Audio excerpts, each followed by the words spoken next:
This is one of the volcanoes. These are quite young, almost 10-15,000 years old.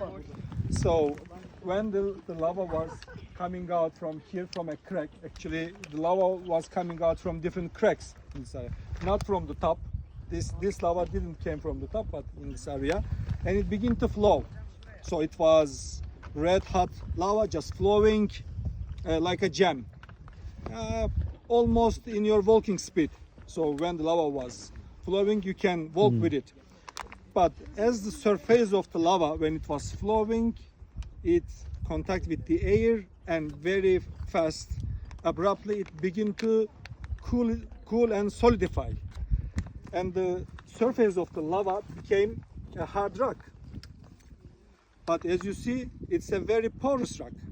Santos, It's light. It's very it's light. light and it's porous, which means this is a very good heat insulator.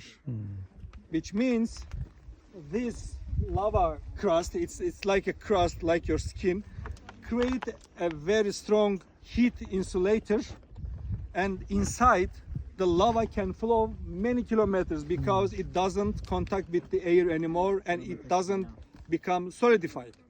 So these lava tubes are quite rare openings because after some thousand years they begin to collapse, and you can only see them in active volcanoes or in a very young volcanic area. After some time they will disappear. So we are lucky that Kula is a young volcano. As you can see, there are almost 40 small volcanic cones. They are all small.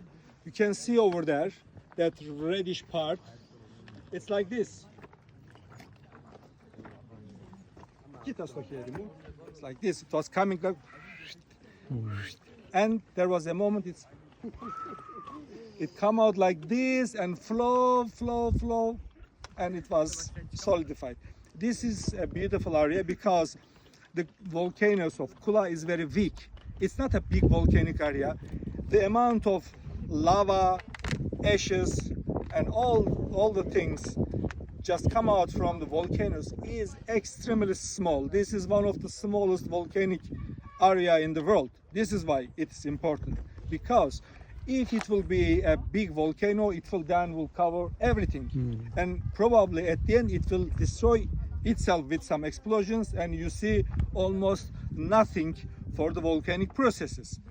Because hopefully this was a small volcano and it was not able to cover the traces. So this is what we are doing, a kind of forensic event. So we are trying to find the traces of volcanic events. It is a very, very rare place where you have little volcanoes, so you can see different parts of the volcanoes. And another reason, the Kula volcanoes is not something unknown. Actually, this area is my PhD thesis area. Εγώ έκανα το μεταπτυχιακό και το διδακτορικό μου σε αυτό το μέρη με τον κύριο Ζούρο, πάνω στα Geopark.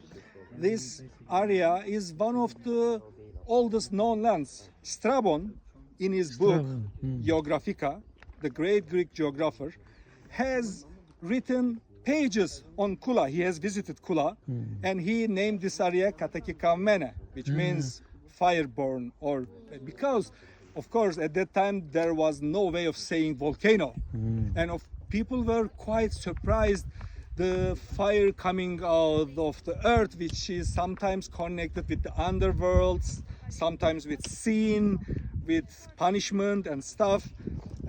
And at that time he also said these openings, he write like Fisai, which means the air is coming out. So probably when Strabon was walking in this area, there were still smoke and some in vents. Santorini. Yes, some vents coming out, because at the time it was still very, very, very young. Today we don't have any more vents. And this area has been studied by many foreign geologists, because normally there shouldn't be volcanoes in this area. Geology says that this cannot happen, but it happened. So which means that we have to renew and try to expand our perspective how the planet Earth is working. As I said, beneath this lava we have the hardest rock of both Greece and Turkey. The schist, very hard rocks of Menderes Massif. Massif means you cannot move, you cannot break, you cannot do anything. It's very hard, almost 300-400 million years old. And in the in Sardis, I said that there are lots of faults. So normally there is a crack going down. You will expect lava to come from the crack, but instead of coming from the crack, this lava tried to penetrate to the most strongest rock almost that can be found in Greek and Anatolian mainland. And this is something very weird. And we still have not a good explanation why this lava insisted coming out from here. And this is why the lava is very small, the volcanic cones are very small, because the pipe that is carrying the lava is almost this big. So the rock is very hard and it was not able to create a big crack. And it come out and then it was stuck like a neck, and then it come out from there. It's stuck, come out from there. And this is wherever you see volcanoes. Okay, let's go and see a very miniature model of a big volcano.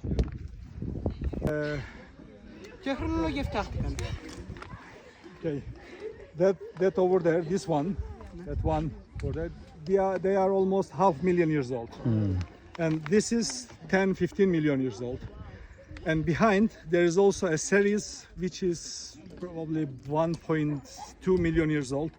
So we can more or less assume that Kula volcanoes activate almost in every 500,000 years.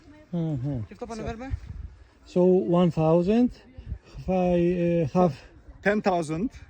Yes. 10,000, half million, 1 million. 1 million. So this is a car crash. There were probably a small valley in this area, and this volcano has erupted and then eroded after hundreds of thousands of years.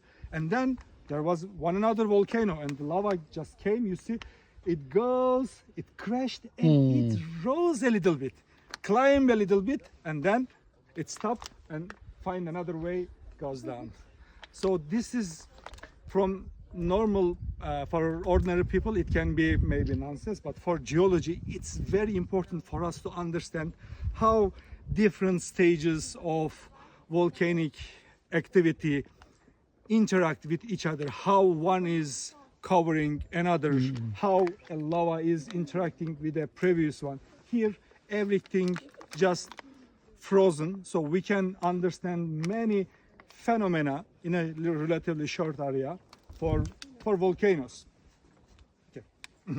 Normally any volcano with this single eruption, the huge area, whatever you see in the horizon, will be covered with lava, ashes and stuff. It is the beautiful part of Kula volcanism that there are so many volcanoes, so many eruptive periods and eruptive centers, but none of them was strong or big enough to cover the rest. So we can see many stages of volcano. And from geological terms, it is also quite strange why there are so many stages and periods of volcanic activity in an area, but it covers very little land. It covers very little extent normally. And there was an important PhD thesis from Cambridge University. Judith Bunbury has studied the geochemistry of Kula volcanism, and she also arose in this question to the Geological Society that this is a puzzle, because this is a little bit against the general geological concept of volcanism. And probably one of the explanation is that the neck, the pipes that are carrying the lava from the very strong Menderes Massif were not strong enough to support a long period last-longing volcano, but this is only an assume, so we don't really know why we have so many volcanoes, but they are so small.